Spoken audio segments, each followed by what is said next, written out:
ऐश्वर्या ने फिर सबको देखते हुए कहा, क्या आप सब यहीं खड़े रहेंगे? बेटी शादी के बाद पहली बार घर आई है, क्या उसे बाहर ही खड़े रखेंगे? ऐश्वर्या के कहने पर सब अंदर चले गए। कियान जो अपने ही फार्म हाउस में आया था, उसे वहां थोड़ा अजीब लग रहा था।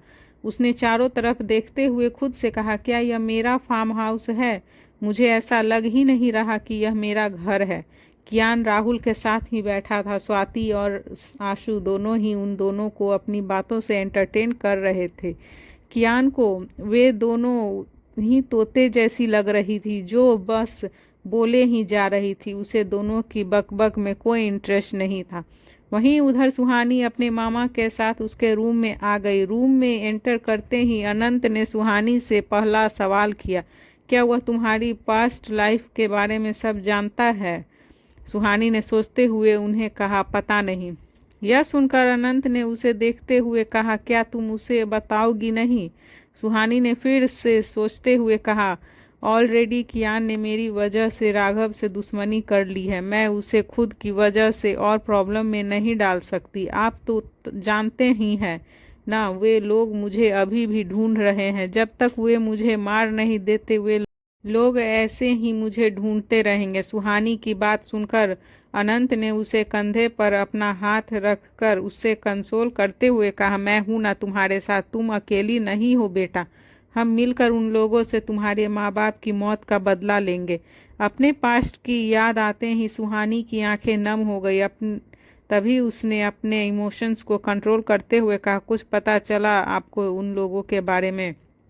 अनंत ने ना में अपना सिर हिलाते हुए कहा, नहीं अभी नहीं, जैसे ही मुझे कुछ पता चलेगा मैं तुम्हें इन्फॉर्म कर दूंगा। वहीं उधर कियान अब स्वाति और आशु की बकबक से बोर हो गया था। उसकी आंखें इधर उधर देखते हुए सुहानी को ढूंढ रही थी, पर उसे सुहानी कहीं दिख नहीं रही थी। तभी स्वाति की माँ सिन्ही और ऐश्वर्या हाथ में स्नैक्स और चाय की ट्रे लिए आई और उसे कियान और राहुल के सामने रखते हुए उन्हें लेने के लिए कहा। पर कियान को इस सब में कोई इंटरेस्ट नहीं था। उसकी आंखें तो सुहानी को ही ढूंढ रही थी। सुहानी जिस तरह से पिछले 1 घंटे से उसकी आंखों के सामने से गायब थी, यह देखकर कियान ने डिसाइड कर लिया था कि अब अगली बार सुहानी को यहाँ लेकर नहीं आएगा। अगर उन्हें मिलना होगा तो वह उन्हें अपने विला में ही बुला लेगा, पर सुहानी को यहाँ कभी नहीं लाएगा। फिर करीब 2 घंटे बाद कियान का इंतजार खत्म हुआ और सुहानी उसके सामने प्रकट हुई। कियान सुहानी को शिकायती नज़रों से देख रहा था, जैसे कह रहा था, अपनी फैमिली के सामने तुम मुझे इग्नोर कैसे कर सकती हो? आफ्टर ऑल मैं तुम्हारा हस्बैंड हूँ। जहाँ एक तरफ यह सब हो रहा था तो वहीं दूसरी तरफ यूएसए में एक लड़की बेड पर एक लड़के के साथ थी। वह लड़की पूरी तरह उस लड़के के ऊपर झुकी हुई थी और उस लड़के को पेशेंटली किस कर रही थी। उसकी किस इतनी वाइल्ड थी कि वह लड़की उस लड़के पर हावी हो रही थी। वह उसमें इतनी खो गई थी कि उसकी ड्रेस की स्टेप उसके कंधे से सरक कर उसकी बाह पर आ गई थी, पर फिर भी वह रुकी नहीं। वह लड़का भी उस लड़की का साथ दे रहा था। उस लड़की के नाखून उस लड़के के नेक और पीठ पर गड़े हुए थे। वह लड़की उस लड़के के होठ को किस करते हुए अब उसकी नेक और शोल्डर पर किस करने लगी थी। उस लड़की के हाथ लड़के की शर्ट पर कसते जा रहे थे। फिर वह लड़की थोड़ा दूर हुई और उसने उस लड़के की शर्ट को अपने दोनों हाथों से फाड़ कर खींचा, जिससे उसकी शर्ट के सारे बटन एक बार में ही खुल गए। वह लड़का अब शर्टलेस था। उस लड़के की बॉडी इतनी परफेक्ट और स्टैंडिंग थी कि उसकी बॉडी को देखकर लड़की की डिजायर उस पर हावी होने लगी थी। फिर उसने जैसे ही उस लड़के की चेस्ट पर अपना हाथ रखा तो तभी फोन के रिंग होने की आवाज़ उसके कानों में गई। आवाज़ सुनकर रिया जो सो रही थी, उसने एक झटके से अपनी आंखें खोली और अपनी नज़रें चारों तरफ घुमा कर देखा तो वह उस कमरे में अकेली थी। फिर उसने एक नज़र खुद को देखा तो वह पसीने में भीगी हुई थी। रिया ने फिर अपने सिर पर एक हाथ रखते हुए कहा, कब तक? आखिर कब तक तुम मुझे सोने नहीं दोगे? क्या कभी मैं रियल लाइफ में तुम्हारे इतने क्लोज आ पाऊंगी जितना कि तुम मेरे सपनों में मेरे क्लोज रहते हो? रिया अब पूरी तरह उस पेंटिंग वाले लड़के के लिए पागल हो गई थी। उसकी डिजाइन उस लड़के के लिए डे बाय डे बढ़ती ही जा रही थी। वह एक सपना था, यह सोचकर उसे अफसोस हो रहा था, पर साथ ही उसे खुशी भी हो रही थी कि कम से कम वह सपने में तो उसके क्लोज थी। फिर उसने फ़ोन देखा जिसके लगातार रिंग होने की वजह से उसका ड्रीम स्पॉइल हो गया था। फ़ोन की डिस्प्ले पर मिताली का नाम देखकर रिया ने झुंझुलाते हुए कहा, Mitali, I will kill you. तेरी वजह से मेरा इतना खूबसूरत सपना खराब हो गया। रिया अभी फ़ोन को घूर कर देख ही रही थी कि तभी मिताली का फिर से कॉल आया। रिया ने कॉल पिक करके रूड वॉइस में कहा, क्या हुआ? क्यों इतनी रात में अलार्म की तरह बजे जा रही हो? रिया की टोन सुनकर मिताली को एहसास हो गया कि वह इस वक्त बहुत गुस्से में थी।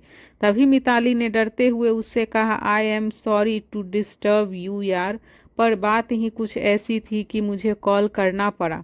मिताली की बात सुनकर रिया की टोन चेंज हो गई और तभी उसने थोड़ा नॉर्मल होकर पूछा, क्या बात है?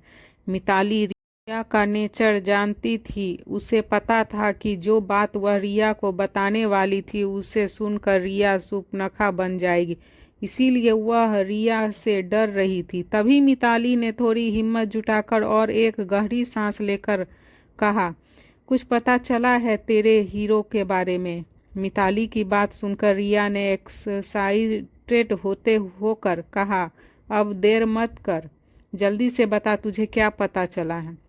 मिताली को रिया की एक्साइटमेंट देखकर अब और डर लगने लगा था। उसके लिए सोचा भी मुश्किल था कि रिया सच जानकर कैसा रिएक्ट करने वाली थी।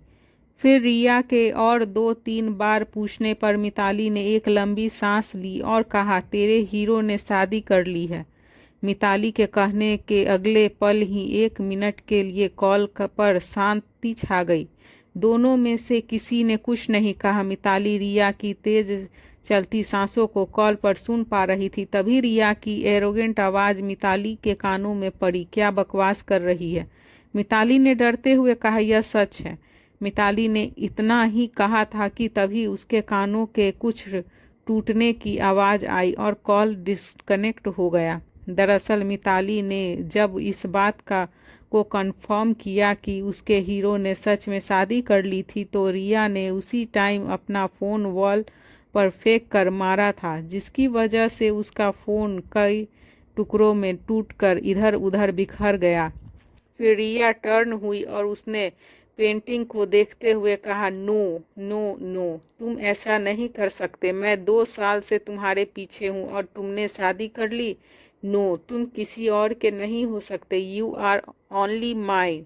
मैं हमारे बीच की किसी को नहीं आने दूंगी, और वह जो कोई भी है उसे तो मैं हमारे बीच से निकाल कर ही फेंक दूंगी। यह कहते हुए उसके होठों पर डिविल स्माइल आ गई और उसने अपने दोनों हाथों को सीने पर बांधते हुए कहा, weight baby, I am coming for you. वहीं दूसरी तरफ इंडिया में 4 घंटे सुहानी की फैमिली के साथ रहने के बाद कियान को एहसास हुआ कि फैमिली क्या होती है और फैमिली का प्यार क्या होता है। सुहानी की फैमिली को देखकर उसे अपनी फैमिली की याद आ गई। 24 साल पहले उसकी फैमिली भी ऐसी ही थी। उसके बीच की इतनी ही प्यार था। उसके माँ पापा उसे बहुत प्यार करते थे। अपने बचपन के दिन याद कर आते ही वह उदास हो गया था, पर हमेशा की तरह कियान का चेहरा एक्सप्रेशन लेस था। उसके चेहरे पर कोई भाव नहीं था। कियान को देखकर यह कहना मुश्किल था कि उसके मन में क्या चल रहा था। वह खुश था या दुखी सिर्फ वही जानता था। कियान ने आज तक कभी किसी से कुछ नहीं शेयर किया था। उसकी नज़रें सुहानी पर ही टिकी थी। वह सुहानी के चेहरे की स्माइल को देखकर खुश था। कियान ने आज से पहले सुहानी को कभी इतना खुश नहीं देखा था। वह बड़े ध्यान से सुहानी के चेहरे पर आ रहे भाव को देख रहा था। सुहानी के अंदर कियान को कभी एक छोटी बच्ची की झलक दिख रही थी तो कभी वह उसे बहुत समझदार लग रही थी। वह सुहानी की स्माइल में खो गया था। सुहानी उसे खेले हुए गुलाब जैसी लग रही थी। उसकी नज़रें सुहानी के पूरे चेहरे पर घूम रही थी और अंत में उसकी नज़रें सुहानी के होठ पर आकर रुक गई। उसे सुहानी के होठ गुलाब की पंखुड़ी जैसी लग रही थी। उसका बस चलता तो वह अभी उठकर उसे किस कर लेता, पर वह अपने इमोशंस को कंट्रोल करके बैठा था। सुहानी को देखते हुए उसके दिल में हलचल ही सी हो रही थी जिसे वह भी महसूस कर रहा था। वही कियान के सामने ही सोफे पर बैठी सुहानी आशु और स्वाति से बातें करते हुए हंस रही थी। उसे आज इतने टाइम बाद अपने परिवार से मिलकर बहुत खुशी हो रही थी और वह खुशी के होठों की हंसी उसे बयां हो रही थी। तभी उसे अचानक ही अपने ऊपर किसी की नज़रों की गर्मी का एहसास हुआ। सुहानी ने कनखियों से एक नज़र कियान की तरफ देखा जो बिना पलके झपकाए उसे ही देख रहा था। कियान को खुद को घूरता देखकर वह अनकंफर्टेबल हो गई। एक पल के लिए तो दोनों की नज़रें भी टकराई, पर सबके होने की वजह से सुहानी ने अपनी नज़रें फेर ली। तभी कियान अचानक से खड़ा हो गया। कियान को उठते देखकर सब उसकी ओर सवालिया नज़रों से देखने लगे, पर फिर सबको समझने में देर नहीं लगी कि कियान अब घर जाना चाहता था। तभी ऐश्वर्या कियान के पास आई और उन्होंने एक माँ की तरह सुहानी के लिए अपनी चिंता जताते हुए कियान से कहा, अपने शादी की है मेरी बेटी से तो अब वह आपकी जिम्मेदारी है, उसका हमेशा ख्याल रखना बेटा। कियान ऐश्वर्या की बात को बहुत ध्यान से सुन रहा था। उसे एक बार फिर अपनी माँ की याद आने लगी थी। उसने बड़े ही प्यार से और सम्मान के साथ ऐश्वर्या से कहा, जी मैं हमेशा उसका ख्याल रखूँगा। सुहानी कियान की बात सुनकर उसे ऐसे देख रही थी जैसे उसने कोई भूत देख लिया हो। उसे अपने कानों पर भरोसा नहीं हो रहा था। फिर वह असमंजस में मुस्कुराते हुए सबसे मिलने लगी और कियान के साथ फार्म हाउस से बाहर आ गई। सुहानी कियान के साथ चल रही थी और तभी वह अपने कदमों को तेज करके कियान के आगे जाकर उसके सामने खड़ी हो गई। अपने सामने खड़ी सुहानी को कियान ऐसे देख रहा था जैसे उसे पूछ रहा था, अब क्या चाहती हो तुम। तभी सुहानी ने मुंह बनाते हुए कहा, आपने सबसे अंदर झूठ क्यों कहा। सुहानी की बात सुनकर कियान ने अपनी एक आईब्रो उठाई और उसे देखते हुए कहा, झूठ, कैसा झूठ। सुहानी ने कियान से नजरें मिलाते हुए कहा, हमेशा ख्याल रखूंगा। यह झूठ नहीं था तो क्या था। यह सुनकर कियान ने उसे एक वर्ड में आंसर किया, यह सच है। इतना कहकर कियान आगे बढ़ गया। तभी सुहानी ने उसके पीछे जाते हुए मुंह बनाकर कहा, ओटीपी जैसे लोग और एलआईसी जैसी बातें करते हैं। सुहानी की बात सुनकर कियान ने उसे तिरछी नज़रों से देखा और धीरे धीरे सिर हिला दिया। राहुल दोनों के पीछे पीछे चल रहा था। उसने सुहानी और कियान दोनों की ही बातें सुन ली थी। उसे बहुत हंसी आ रही थी, पर वह अपनी हंसी कंट्रोल किए हुए था। फिर जैसे ही वह दोनों आगे बढ़े तो वह जोर जोर से हंसने लग गया।